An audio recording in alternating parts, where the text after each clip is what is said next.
This is how I'm covering all my pots for the freezing tonight. All the plants and pots.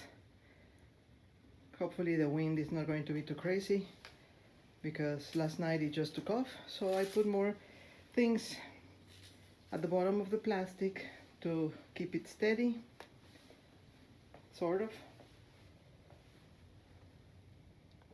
And this is the larger Sago Palm being covered.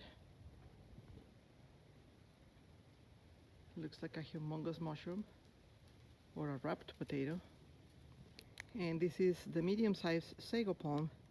Is the worst covering for any freeze I have ever done, but I'm tired, so there you go. By the time I got to the smaller Sago Palm, I was pretty much done. So we just put this bucket, and since the wind was really hard, we put a stone on top. This one, I didn't even bother covering it. Let's see what happens to it. But some of these plants, since they are local, they just do well. The milkweed is still going. It has a lot of flowers. So I am guessing that butterflies, when it gets a lot warmer, or moths perhaps, will stop here. But right now it's -12, so I don't think anything is going to be visiting. The Texas lilac is pretty much all bare, which is normal. The sage is in perfect condition, pretty much. The beautyberry was half destroyed by the deer. So most likely I will have to trim it all the way down, but I didn't want to do it right now. And the flax lily is looking okay, but I know for experience it's gonna be gone for the next week probably. The firecracker is very happy, actually. For whatever reason, this rosemary became salad for the deer, but this other one didn't. It is exactly the same. So probably it was just, maybe it was just because of the location closer to the house. I'm not sure.